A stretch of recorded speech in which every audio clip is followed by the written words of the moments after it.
Hi, everybody. Welcome to another episode of Band Together Leadership Seminars. My name is Paul Everts. I am the CEO and founder of Band Together. You can reach me at my email address, which I wish you would, BAND2, bandtogether, Comcast.net.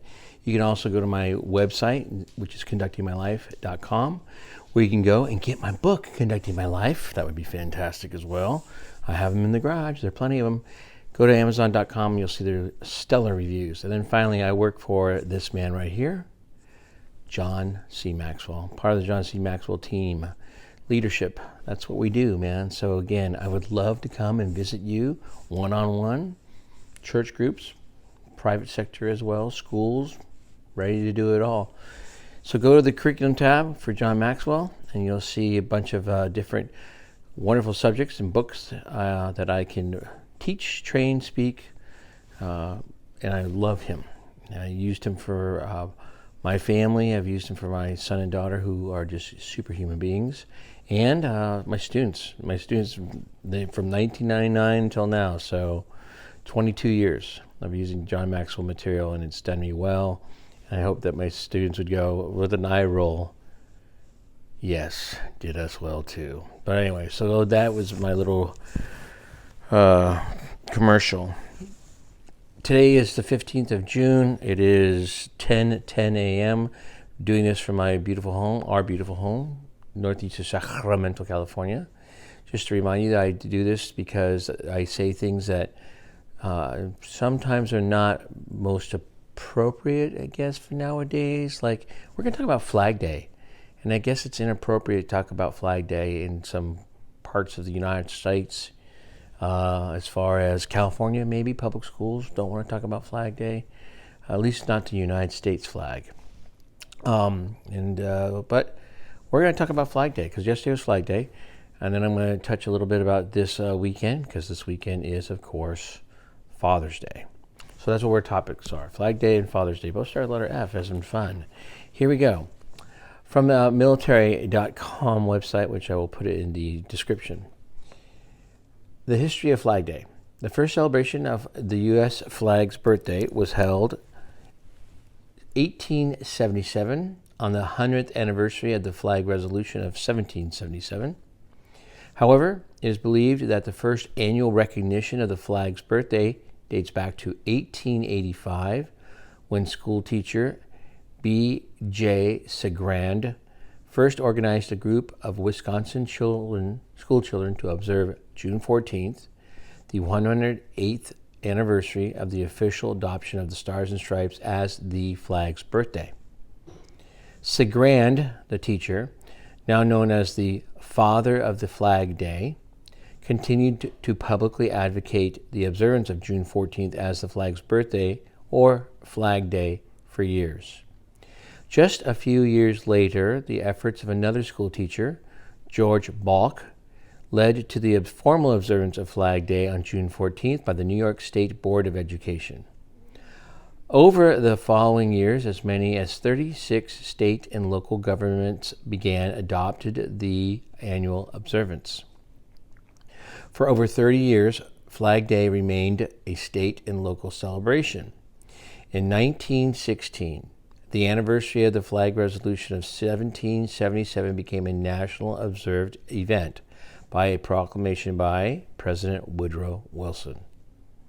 However, it was not designated as National Flag Day until August 3rd, 1949, when the Act of Congress designated June 14th of each year as National Flag Day. Today, Flag Day is celebrated with parades, essay contests, ceremonies, and picnics, sponsored by veterans groups, schools, and groups like the National Flag Day Foundation, whose goal is to preserve the traditions, history, pride, and respect that are due the nation's symbol, Old Glory. The Stars and Stripes originated as a result of a resolution adopted by the Marine Committee of the Second Continental Congress at Philadelphia on June 14, 1777. The resolution read, quote, "Resolved that the flag of the United States be 13 stripes, alternate red and white, that the Union be 13 stars, white in a blue field representing a new constellation. End quote. The resolution gave no instruction as to how many points the stars should have, nor how the stars should be arranged on the blue union. Consequently, some flags had stars scattered on the blue field without any specific design. Some arranged the stars in rows, and some in a circle. The first Navy Stars and Stripes had the stars arranged in staggered formation in alternate rows of 3s and 2s on a blue field. Other Stars and Stripes flags had stars arranged in alternate rows of 4, 5, and 4. Some stars had 6 points, while others had 8. So Flag Day to me is really important. I have done a thing now. I've done several things, but I've done a thing where I walk with my flag. This is the third week of my vacation. So Monday through Saturday, I get up early and I walk down Foothills Boulevard, down and back with the American flag. And I do that in memory of my grandfather, Commander Joseph A. Ambrose Flynn, who was the executive officer in the USS Indianapolis, and he is still at sea, meaning that he did die on the ship. So I carry the flag in his memory. I carry it in honor of our son, Lieutenant Paul Joseph Everts, and he is now stationed in Sasebo, Japan with his wife, Ashley, and their son, Jason. PJ is now Lieutenant Paul Joseph Everts. I also do it for students who have served in the military. Now, it's not Veterans Day, it's Memorial Day. Therefore, as far as the most recent holiday, but it's Flag Day, and I think we should fly the flag because we love our nation. A couple of personal stories about the flag. It has to do, of course, with the national anthem. Being a high school band director since 1989, probably have done the national anthem hundreds of times.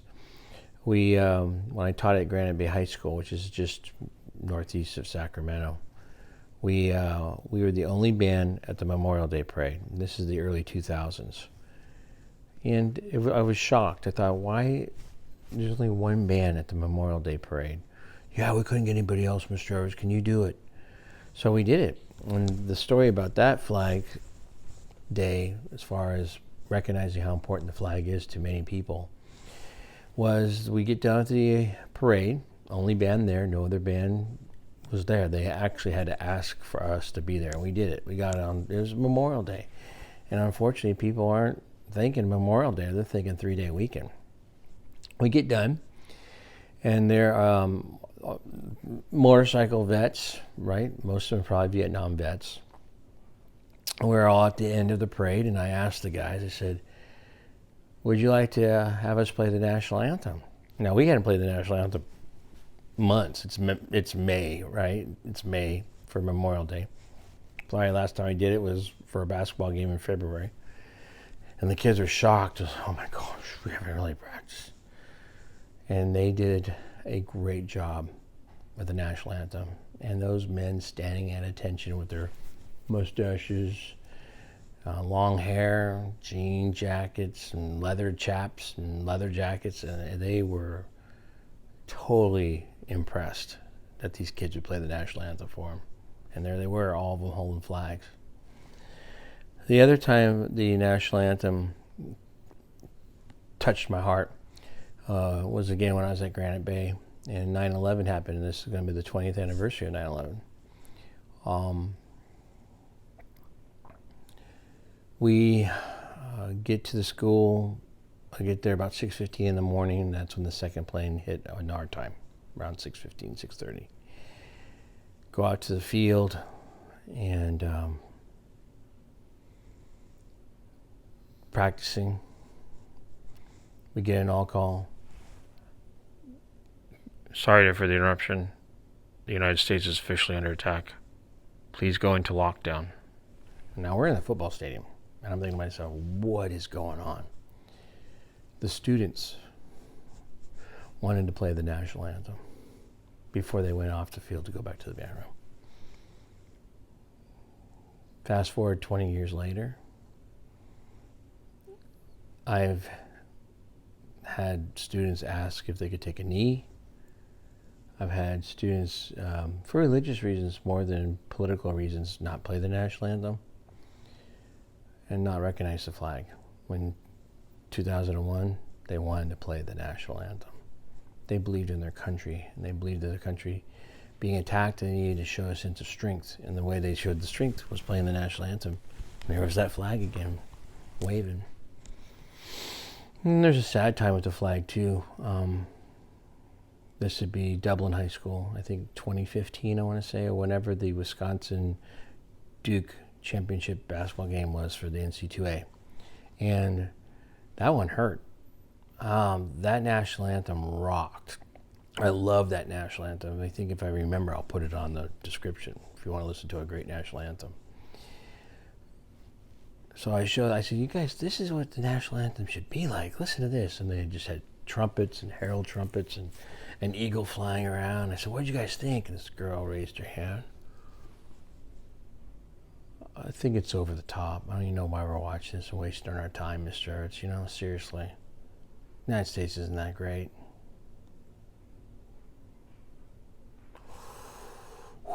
And I think that was 2015. So that's 6 years ago. And now look at us. We don't just want to have the United States flag anymore. No, we need to have the rainbow flag. We need to have Black Lives Matter flag. And I just want to make this perfectly clear. Perfectly clear. Perfectly clear. The only flag that should be flown on a government property should be the United States flag or the state's flag. That's it. The exception would be a visiting country's flag. For example, another flag story. When I took the Granite Bay students to Ireland in 2016, when we went to an elementary school, there was the Irish flag, and right next to it was the United States flag. That was cool. I got goosebumps, man. Like, this is real, man. We're like dignitaries for the United States. So awesome. I don't think the POW flag should be flown. I don't even think the branches of the military flag should be flown. So I just want me to clear before I get all these people going, there he is, he doesn't like that group, he doesn't like that group. No. Flags represent a country. And I think what they want to see is a divided country. And when you put up flags other than the United States flag and the state's flag on government property, you're showing a sense of division. All people, all citizens living in the United States, whether you like it or not, that is a personal opinion. But the factual opinion is, the fact, that flag represents all of us. POW flag doesn't represent all of us. The BLM flag does not represent all of us. The rainbow flag does not represent us. Does not represent all of us. Does not. The United States flag represents all of us. The state flag represents everyone that's living in that state. There, I said it. And there go a couple more people walking out. It's hard to take a stand nowadays, because when you take a stand, you lose people. What you have to do is understand you're going to welcome people too. And there are going to be people, there might even be gay people that agree with me, that say, yeah, the only flags that should be on a government property, the United States flag and the state's flag.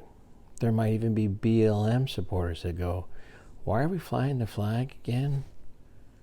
Why is our flag there? And there'll be people, of course, that just think it's the most great thing that we ever do, and it's super, and everyone's entitled to their opinion. So that's Flag Day.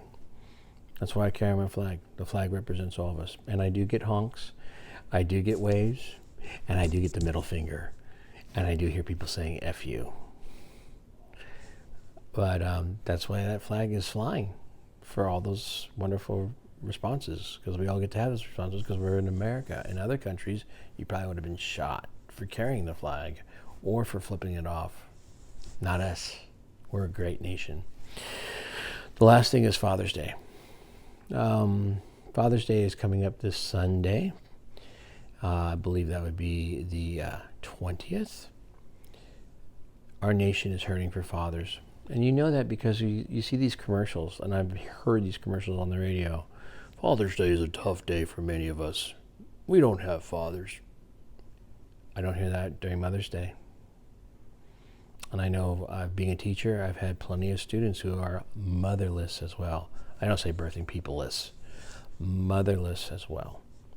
But yes, there are far many students, more students that are fatherless, unfortunately. And I think we're seeing the downfall of this nation.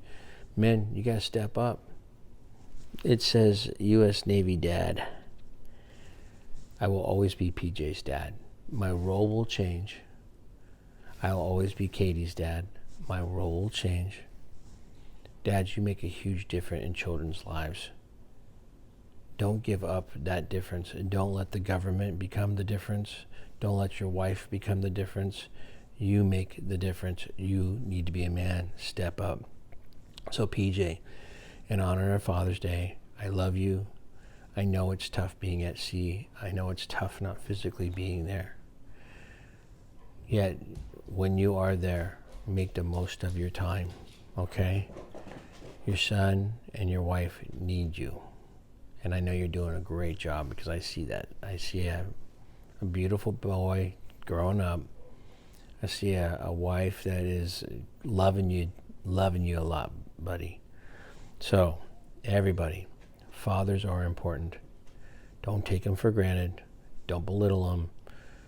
Children need their dads. So on this coming Father's Day, on the 20th of June, 2021, I hope you have a beautiful Father's Day. And if you have a father, give him a call. Say thank you, Dad. If you're not getting along with your father, like me, I didn't get along with my dad. I don't know what to do about that one, tell you the truth. That's up to you. Because that's going to be a hole I'll never fill. How's that? That's a sad note right there. But I love being a dad to PJ and Katie. Probably one of the best things next to being a husband to Diana. All right, with that being said, begin with the end in mind. Every choice you make is who you are, so you better choose wisely. Seek first to understand, then be understood. People are hurting. And there are going to be people who are probably hurting for Father's Day, because some people don't have a father. And some people, fathers were poo heads. Well, be with them. Did you see the dog's tail there? And then people don't care how much you know until they know how much you care. I care about you a lot. That's why I do these videos, and I hope I made sense today. My heart's heavy. It's heavy. And then I'm doing the best I can. I am doing the best I can. One more time. I am doing the best I can. Respect, responsible, discipline, integrity, faith equals love. That's a word problem. I understand. Okay, everybody. Thanks a lot for your support. Really appreciate it. Love you. Bye.